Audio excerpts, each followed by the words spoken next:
Hello, as you know, I am a very curious man, and I got very curious about fear at one point in my career. It really started with I was asked to go and speak at an event, and I was going to talk about the marketing and business practices I had in my small business. I said yes without really thinking about it. I was quite flattered and thought, well, yeah, there's some things I can really show how it works and what we do, and maybe that will be useful to other people. So off I went to this small town in northern British Columbia, Canada, called Prince George.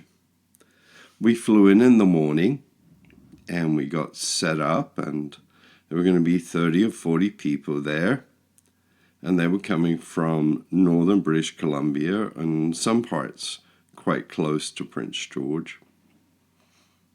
And they paid for a ticket, and I was getting a fee. Now, what I didn't expect was the reactions I started to have about an hour before I got up to speak. I had prepared notes of how my system worked and why I thought it was good and what the problems and challenges with it and how they could use it. There were two things about this event that, in retrospect, I did not have any idea about. The first was the reaction I would have about getting up to speak and how bad it was. And the other was that it would turn into a career, not only a speaking career, but also teaching other people to speak. Public speaking, I'm talking about. Anyway, everything was fine. We were in the room. I was meeting people, and we were set up, and I was going to be on this small stage, on this small riser with a microphone in front of me. And all of a sudden, I started to sweat. And pretty soon, I was very uncomfortable. I took off my jacket, and I was trying to loosen my tie. It was semi-formal, so I went to the washroom. I splashed cold water on my face, and then I felt like I was going to throw up. And then the organizer of the event came and said, "Are you okay?" And I told him what was happening and how nervous I was. And he said, "Oh, I didn't think about that. Have you ever done it before?" And I said, "Well, no, the only people I speak to about this is my staff." And he said, "Don't worry. Don't worry." And off he went to organize. Well, it's good that he said, "Don't worry," but I was worried. I was quite upset. So it was time. I went out to the stage and I waited, and he did this introduction, and I was listening to this introduction thinking, who's he talking about? And it was, I think, Ken's attempt to make me feel very good. Instead, it made me feel very much worse. I got up and I started to stutter and I started to freeze. I now know that that is normal, or normal for some people. Anyway, he got up and actually joined me up there, and he said, "Now, let me ask you a question. Why did you do it this way?" And him giving me a different focus and asking me questions sort of caused me to react differently. I was suddenly curious and trying to answer his questions, and he opened it up to the floor, and I did a presentation that was supposed to be just about 45 minutes, but actually turned out to be almost an hour and a bit, and I was still answering questions when the session closed, and when I went off the stage, people came up and they were exchanging business cards. It was quite a success. And I was suddenly curious. What the heck happened? One minute I was ready to throw up, and the other, not so much. I'd never taken any public speaking classes. Yes, I was involved in amateur dramatics at high school, but in high school, there wasn't any particular risk in doing it. In fact, it was quite funny. So, the interesting thing was that he let other people know how good it was and the format that I used. And suddenly I was being asked to speak in different places about the same thing, and it ended up being part of a public speaking career that took me over the United States, throughout Canada, 2 tours of Australia. I mean, this speaking on a regular basis lasted almost 15 years.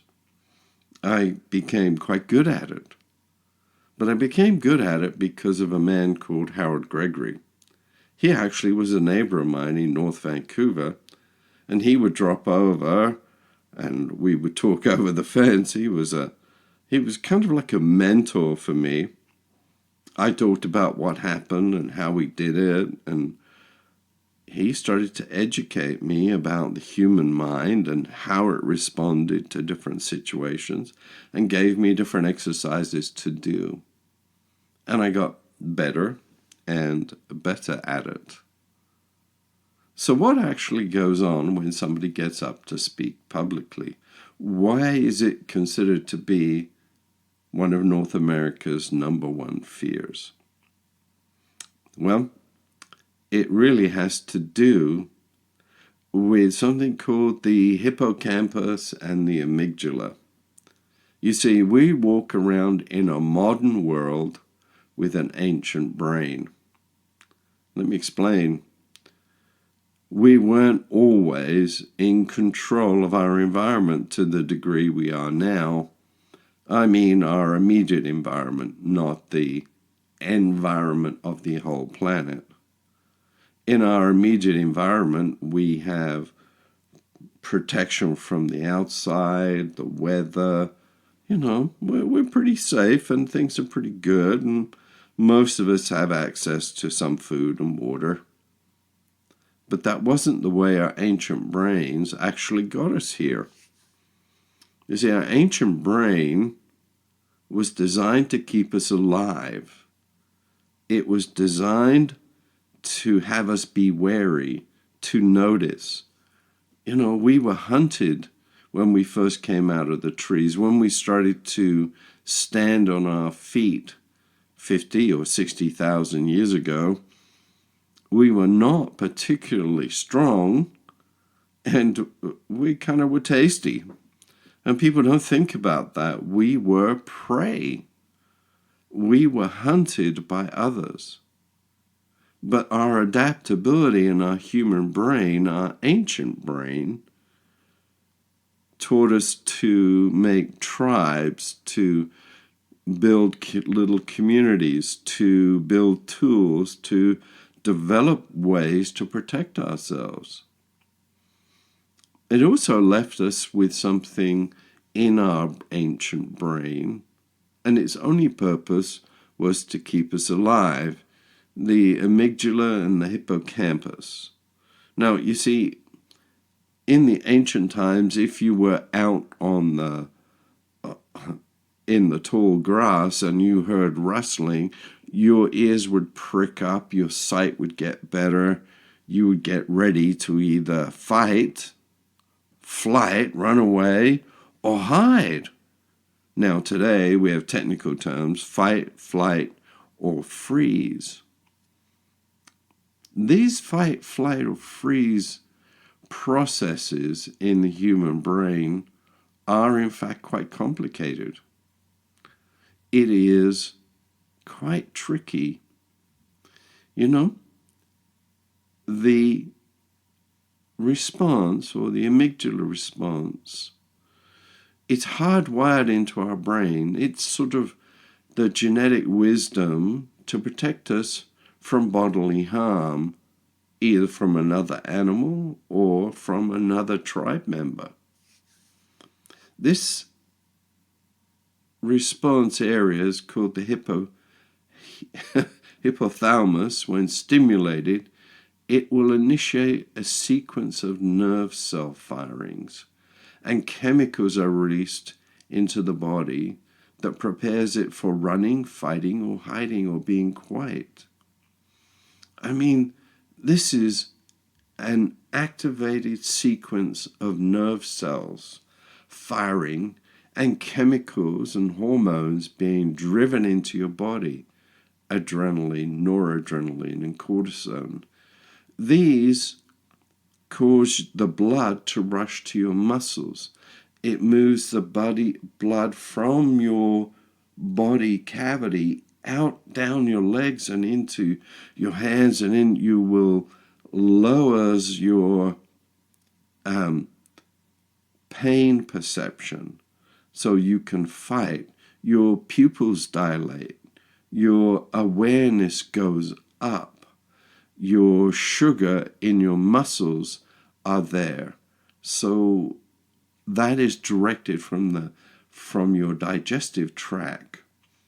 So you have the fuel to run. You breathe differently. You increase the amount of oxygen in your body. So in other words, you're prepared physically and physiologically for that fight, or to run, or to hide.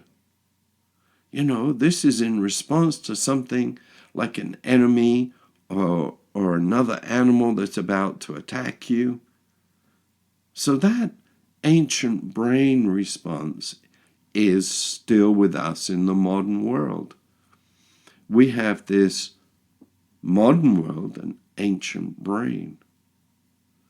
And when it comes to public speaking, when a person gets up in front of a group, they feel unconsciously, vulnerable.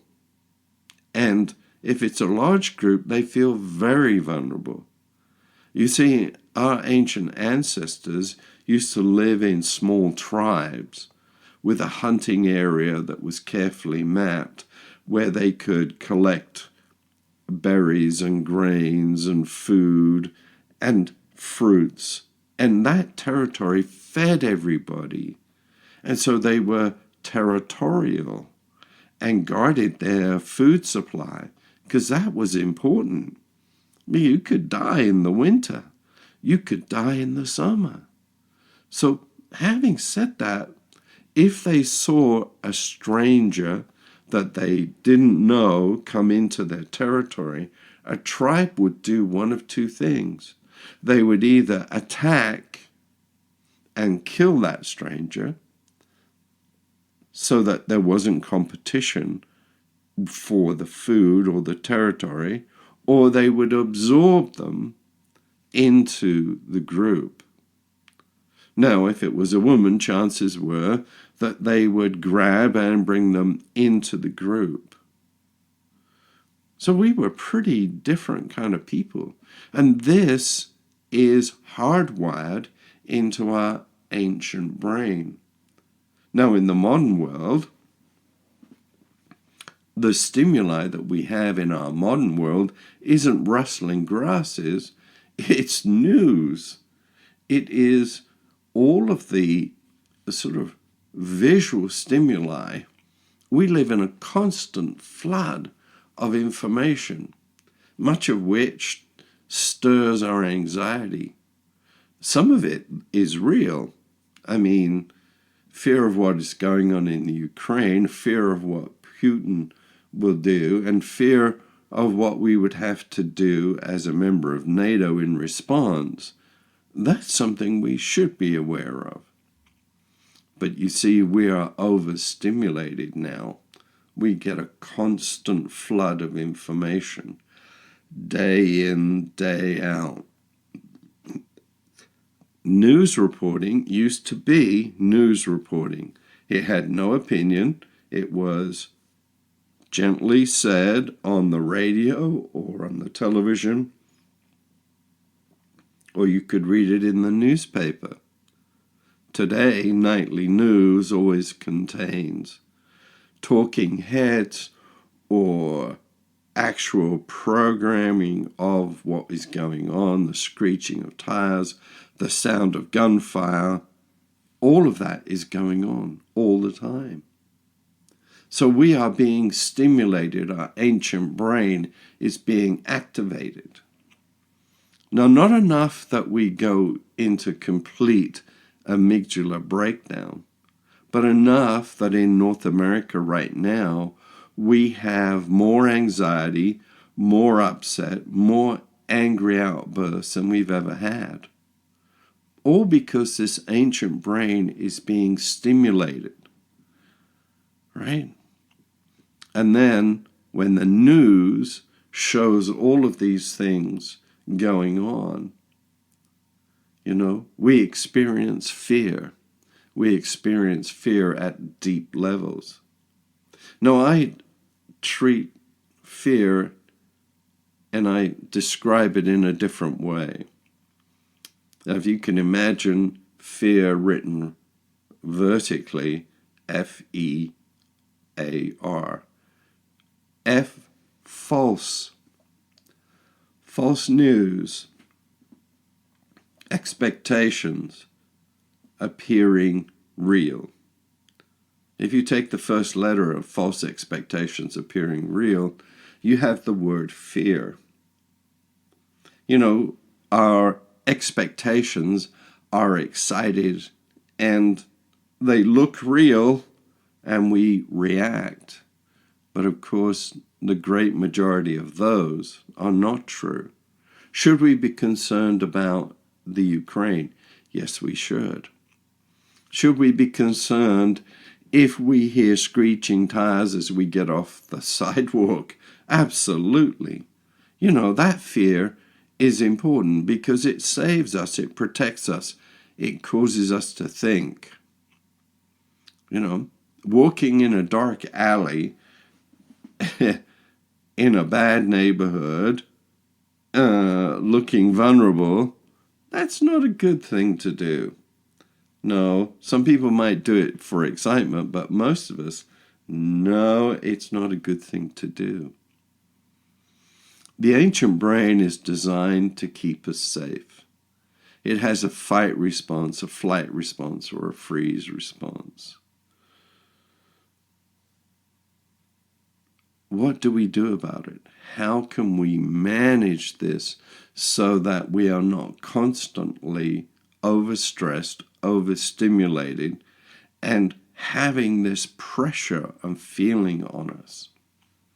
You see, each of us has if we want to say like a can, like a garbage can, a small one, which our daily stresses go into. Over the day, it might be heavy traffic or it might be an accident. You get to work, one of your coworkers is not there, you have to pick up the extra work. You get a phone call that you need to go to the doctor's. All these little stresses can turn out to be quite massive to handle. Most of us have a relaxation response, something that we do to relax. Some people come home and they play a little game on their phone or on their computer, and they go into an other world and they learn to relax. Other people like to go for a walk, get some fresh air, and it causes them to relax. My mother used to like to knit. She would go into a meditative state, just knitting. Everybody has a relaxation response, if you wish. But you can actually train your body to have a relaxation response. You can move it and change how you react during the day. Now, a short one that I know is called the 3 deep breaths.